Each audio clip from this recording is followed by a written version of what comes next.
Hey, how you doing? A few weeks ago, I put up a video asking for the benefits of just 1 month alcohol-free. And I said, I'm going to make a video on the top benefits of the first month into the journey. I want to include as many as I can. I had every intention of doing it that week, but we got sidetracked, as you can see by this pinned comment here. So anyway, we're going to go through these now, starting from the oldest first. So this one is Bruce, and he says, "Hi mate, 14 days in, the absence of hangovers is monumental. Clarity of thought is returning. Sleep is getting to a better quality. Much less nonsensical thoughts, less cravings for unhealthy food, and started to get enthusiasm. Lost 5 kilos. So what have we got here? We got, first of all, better sleep. Hold on, let's put this in capitals. Better sleep. Number 2, we've got clearer thoughts. Clarity of thought is returning. Then better food choices. 3, better food choices. And we've got focus on healthy exercise.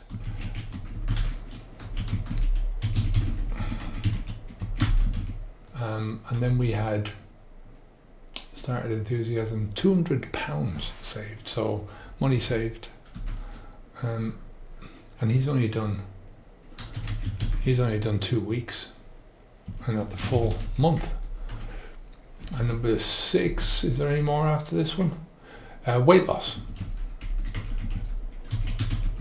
Weight loss.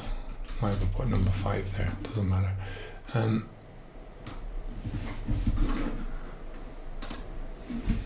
Okay, I paused that for a second while I just got this sorted out. It wasn't doing the numbers properly. And I'm okay with the numbers at the beginning, but as soon as I get down to the doubles, then I'm going to be in problems. So anyway, all right, thanks Bruce. Let's do Shirley Fredrickson next. And she says, rising from a hopeless and helpless life and believing that I'm capable of moving forwards, believing in hope again and actually feeling it grow. That's a great one. Yeah, feeling things grow.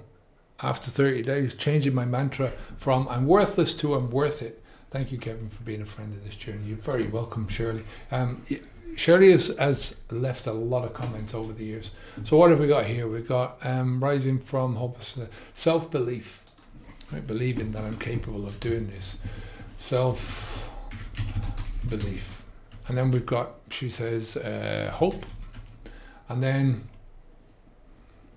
rising from and capable of moving forward, believing in hope, and actually I'm worthless, from worthless to I'm worth it. So kindness to yourself, to oneself.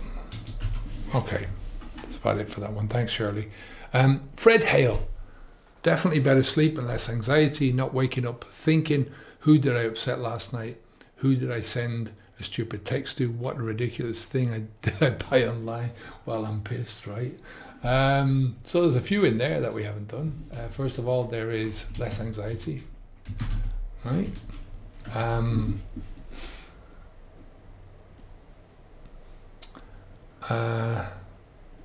Not waking up thinking. So you've got a better memory.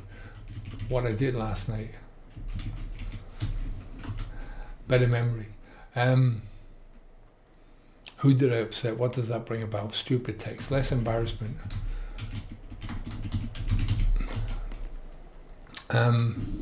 What a ridiculous thing did I buy online? More accountability. After a month, yeah, right? You have. I mean, you're thinking better. Definitely more self-respect. Some of these are gonna. We'll cover in both things. I've got the microphone here, so I'll put that in front of me as well, so you can hear it a little bit better. Maybe off to the side, so I can still type. Okay, thanks, Fred. I didn't give Shirley a like. Christian, for me, going 2 weekends in a row was a massive breakthrough, as I could hardly go through one weekend without alcohol. So for me, it was much needed motivation. So, going to 2 weekends in a row, so more self-confidence.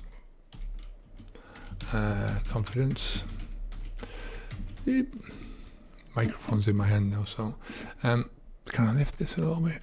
No. Okay. Doesn't matter. Definitely. So Christian, before I forget, massive breakthrough. I barely go through one weekend. So personal breakthroughs, I think.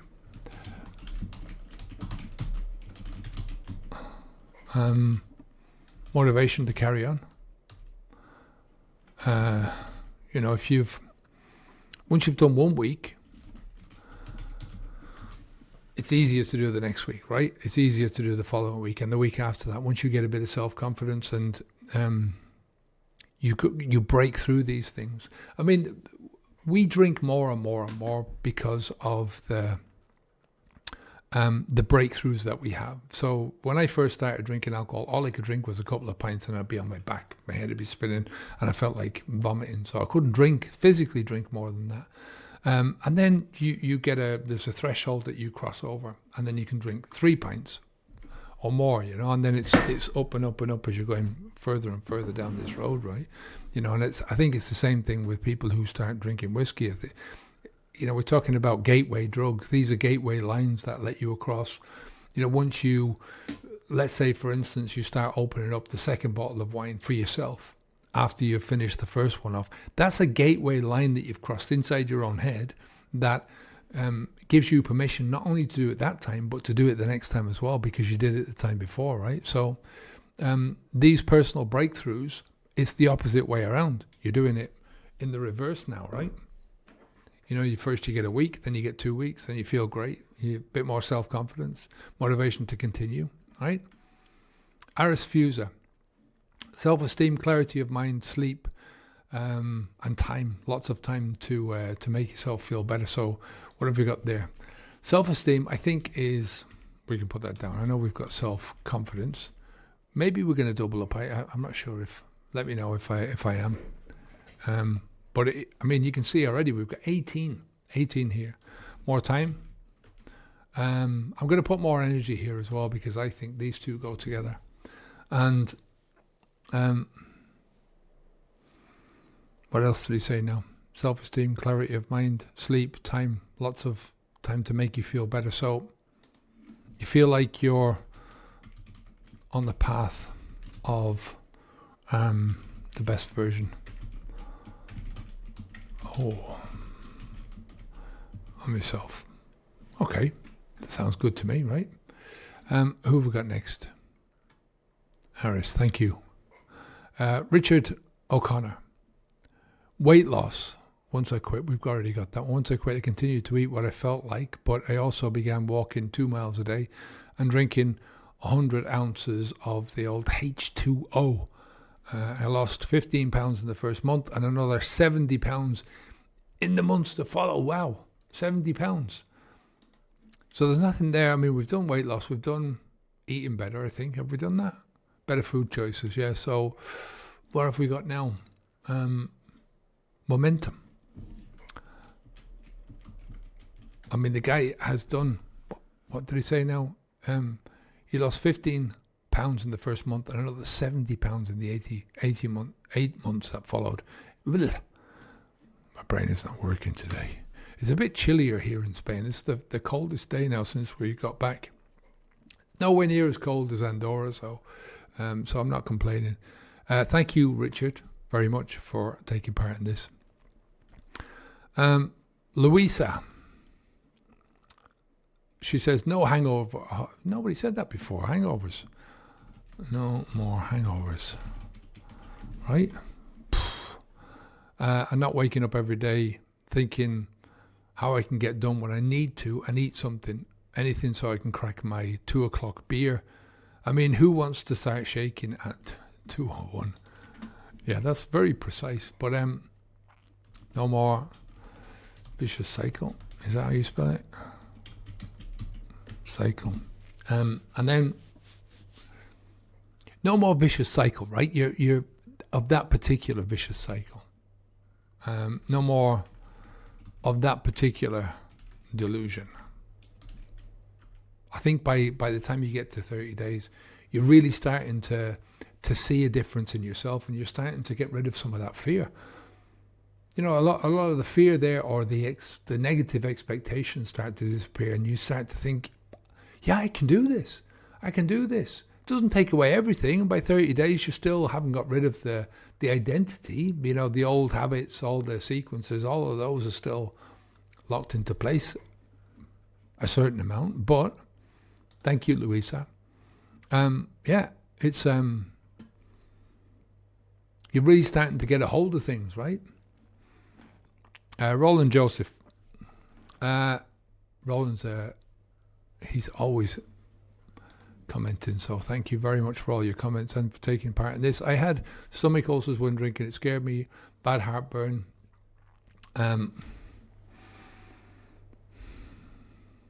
Blood in my stool. Wow. Yeah, that can be scary. I had to take meds to relieve the symptoms. Once I stopped, at about a month or so, I didn't have any stomach issues. I stopped taking the meds and haven't looked back. That alone was a gift that I'll hold on to. So there's a few in there, I think. Let's say no more alcohol-related stomach issues. I think everyone has this to a certain degree, right? I did. It was certainly one of the biggest problems that I found with when I was drinking, was just that constant heartburn, constant pain in my stomach. Let's say a removal or reduction in some medications. It's one of the things you hear about people when they lose weight as well. Talking about the weight loss from who was saying that? Anyway, it doesn't matter. Is that it was Richard O'Connor, weight loss. Is that they report once they start losing the weight, and I think it's a lot to do with the food that they're eating. So they stop eating the junk food and they start eating healthy food, and the medications go. And I'm sure the doctors are happy about that. What else have you got here, Roland? That alone was a gift I'll hold on to. So we're talking about when you stop having some of these physical, once that clears away from you and you start feeling better, and I think at 30 days as well, you get a mental relief, in the sense that a lot of the physical symptoms that you had relieve a lot of the stress that you were carrying around with you. So that gives you a lot of mental relief. Obviously, the physical relief, right? You haven't got this hanging over your shoulder anymore. And one of the things that he said here was that it scared him. So no more alcohol-related fear. Why have I done that? Do you know how many times I write the word alcohol? We're going to a place called Alcoy at the weekend, and every time I try and write Alcoy, it always comes out as alcohol. I do that with certain words, It's probably the word that I've written the most. So thanks, Roland. I appreciate that. Who we got next? Brandon.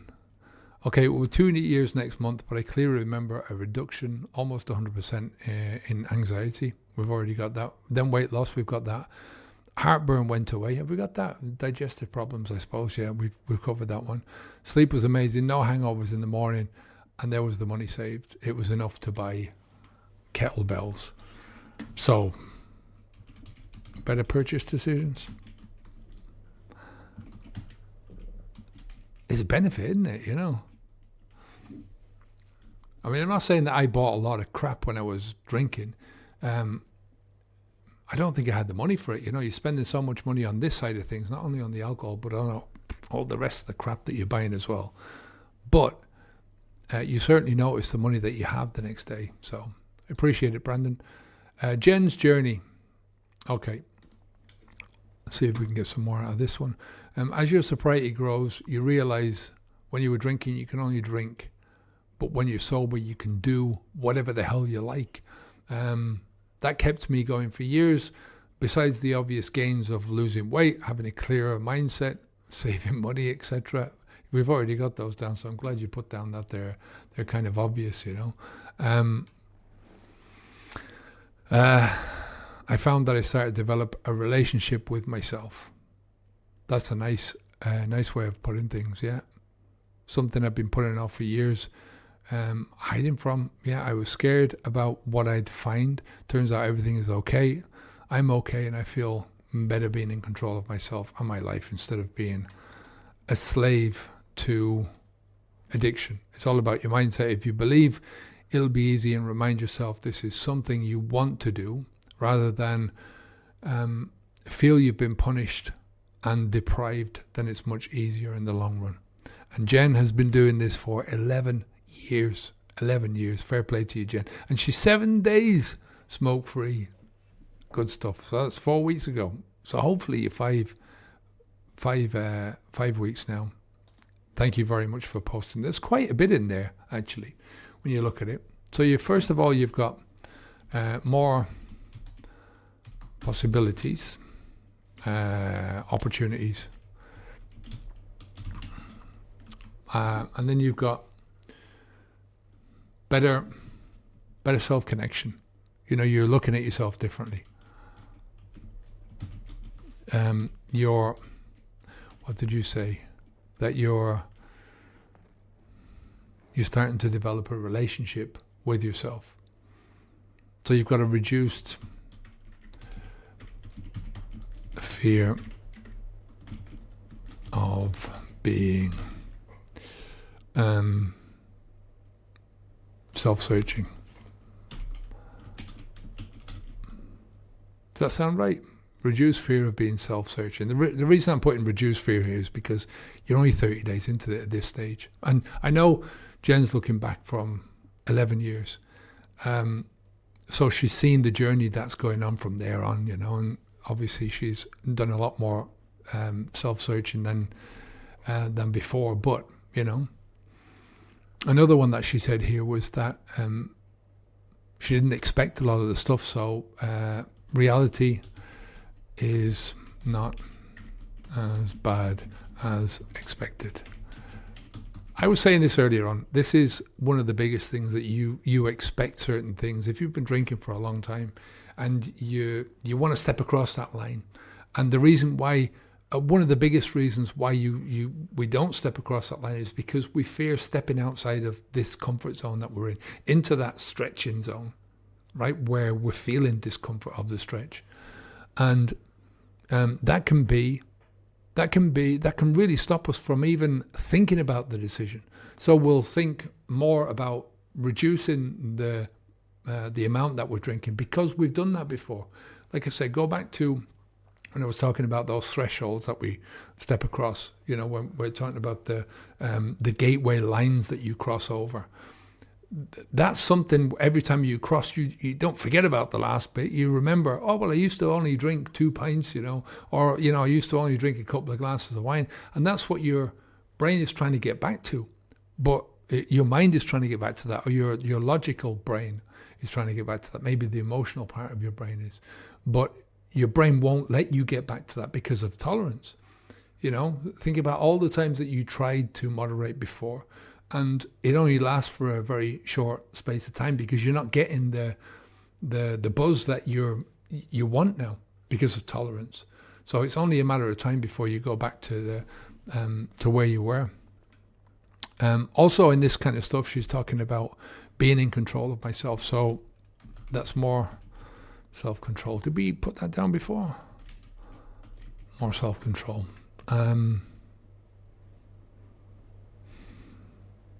Find yourself something you want to do rather than being punished and deprived. So better mindsets, more positive mindsets. It's the same thing. Could cover that with a couple of different ones, but we'll do that. Anyway, thanks, Jen. Prius Turbo, being able to go anywhere and do anything without having to make a plan on where you'll stop to get drinks. That's a good one, yeah. How you can justify having a few beers to take the edge off, not needing that daily drink, or drinks gives you a lot of freedom, and your mood is no longer dependent on alcohol. You can be spontaneous, and also your consistent self all the time without horrendous mood swings. It's one of the biggest things in my life, that consistency. that levelness where your mind is not fucking going all over the place, you know. That's like a nutcase, you know. I currently know so many people that are only cool, funny, fun, or relaxed when they are drinking, and otherwise they're completely stuck. How do you know that? You know, ask yourself that one. And this is something that we only know because that's what we are ourselves when we're drinking. When we're under that addiction, if you like. I've been one of them, right? So my dad plans his day, including road trips and visiting his family around, when he'll be able to get home and crack that vodka. You know, it was his favorite thing. I used to do exactly the same thing. It was beer for me, you know. Getting home to be able to crack that first tin, or get to the bar where I could order that first and hear that first of the Guinness tap, right? And I've said this before. So I was out walking this morning, we did a video, and I was talking about this in terms of the alcohol companies. I drank Guinness, and we were loyal to a fault with Guinness. We wouldn't drink Murphy's, we wouldn't drink Beamish in the pub. And this loyalty, you think when, if I get cirrhosis of the liver and I'm on my deathbed, that they will, you know, send around a plaque or something, you know, a golden harp, you know, I can put it on my bedside cabinet. They don't even know me. They don't care.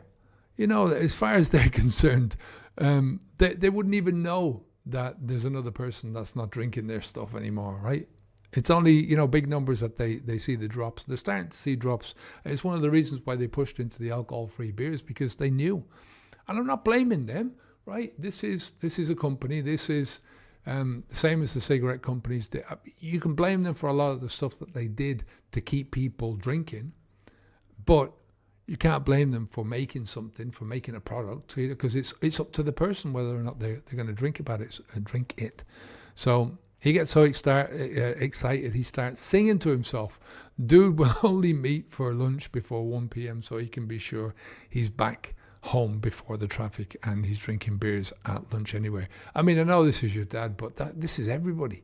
Everybody, once they get into the routines, they have certain set routines that they follow, certain sequences. You know, they've certain times of the day that they start to get anxious about whether or not they can make that sequence. Because the whole thing, your whole habit becomes about the anticipation, not the drinking. Once you drink that first one, it might be, oh, that's nice now. But then you go into habit. The dopamine kick is the anticipation of this thing. So quite a few things in there. For a start, you've got, you're less restricted. Okay, then you've got less having to justify yourself.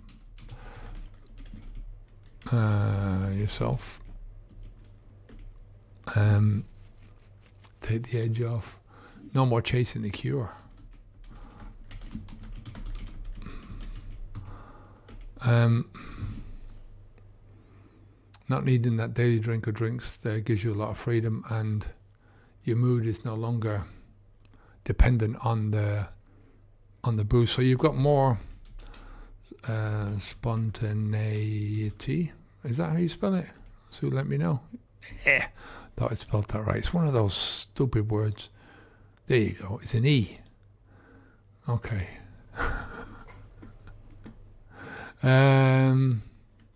You already said we haven't put this one down. Definitely more freedom.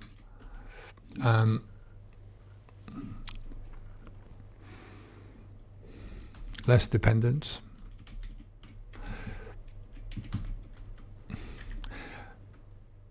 I like to say there's more dependence as well, because you get more dependence on the good things in your life.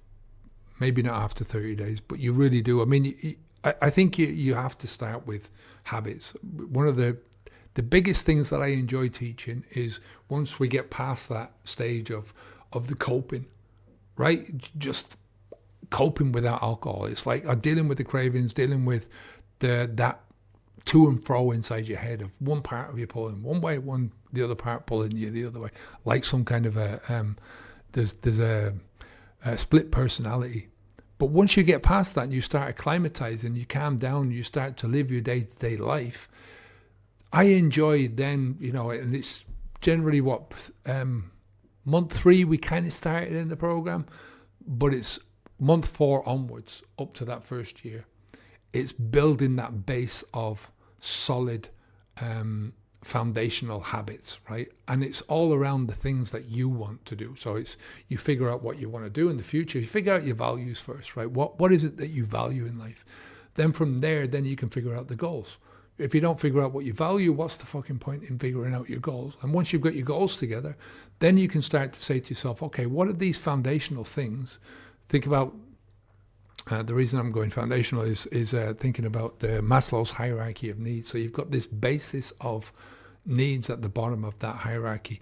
You've got your basic needs, your air, your food, your water, your sleep, and then you've got security needs above that. And then, you know, what we're trying to do is to get to those so that you feel comfortable in your exercise, your food, your mostly the stuff that's going inside your head, good sleep. And once you have that solid foundation, then you start building on top of that. And that's a really, I once heard the Dalai Lama saying, if you build your foundation of ice, all it takes is a warm day and everything's gone, right? So I think that's paraphrasing it, but what else have we got here? He was saying, so this is all I can take from his dad is, we've got better insight in your own and others' habit. So in the other drinking habit, right? I don't want to, we'll just call it the habit. So it's the other people's drinking habit. And a lot of the times it's only when you get on the outside and you're looking back in and you see other people doing it. I remember my dad doing it afterwards, and we were at a restaurant, and maybe it was 3-4 months after, it was an Indian restaurant in Quesada in Alicante. And my dad had the bottle of wine, and he had the bottle upside down, and he's kind of massaging the bottle to try and get the extra drops out. And it was really, I remember looking at him thinking, that's a real druggie, you know. The same thing. You know, we learned a lot from our fathers, right? So, where have we got? Thanks for that. Prius Turbo. The last one. Okay, the Sweet Prince. Why not? Let's have a look at this one. Less anxiety all around. Every aspect of daily life, but especially my job. When drinking, I get behind on everything, become less reliable, and the reason many projects are sitting still. Something others haven't mentioned already, my evenings begin to feel innocent again. That's a nice way of looking at it. And I realize so many people out there have this simplicity to their lives because they get to choose how they spend their evenings.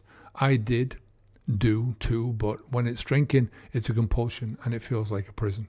It's certainly a prison. It feels like a compulsion, but it's not a compulsion. You know, you always have a choice in this, mate. You have to think like that, you know, that it's every drop of alcohol that you put into your mouth is a choice. You choose to put it in or you don't. You choose to satisfy the urge or you choose to put up with the discomfort. But it's always down to you. So the innocent stuff, I'm not sure how to put that down then. Let me think about that one.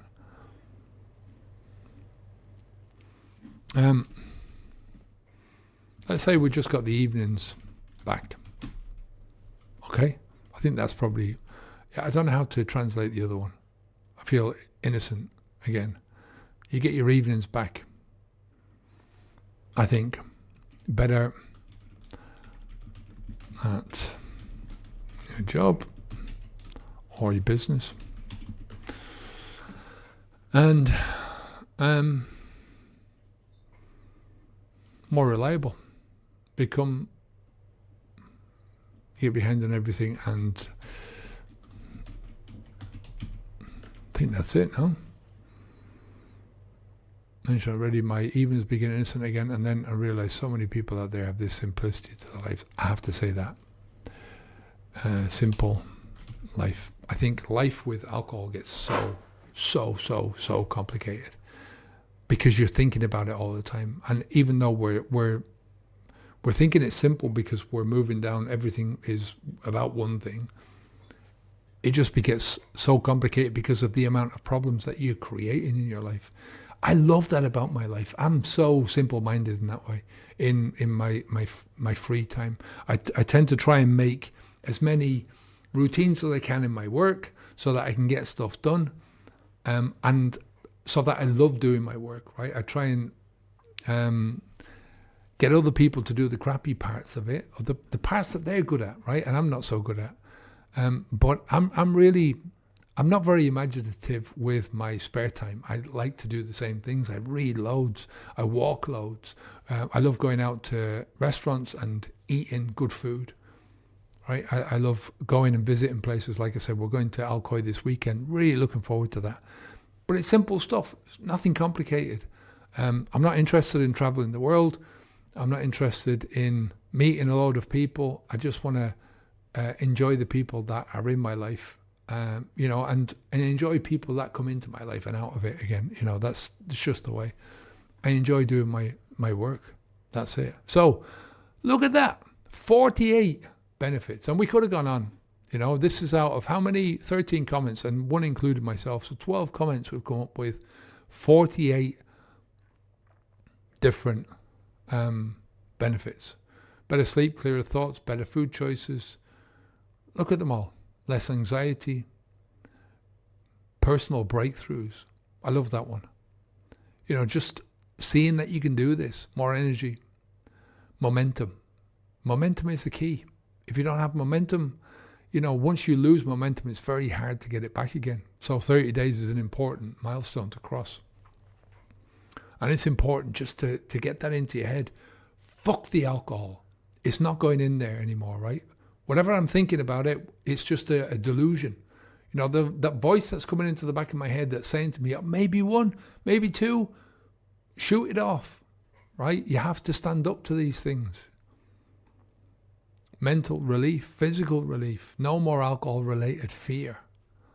Once you get rid of the alcohol, you not only get rid of the alcohol hangovers, you not only get rid of any more physical components that can be caused by more alcohol coming into your body, mental, the effect that it has on your mental well-being is enormous, and people don't realize that because it's a slow kick. It's not a kick in the head that comes fast. It's like it comes really slow, and you're getting it over and over and over again, and you don't notice it until it's too late a lot of the time. So I'm glad that we're there. More spontaneity, more freedom.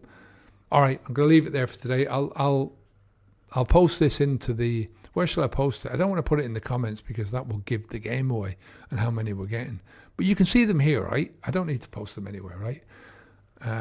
All right, take care of yourself. I'll speak to you in the next one. We'll do another one of these, maybe around triggers or something along those lines. Let me know in the comments below this video what you would like to see one of these coming on, because I think it's great to have insight shared by other people who have already gone through this, and just to prove to you, how many different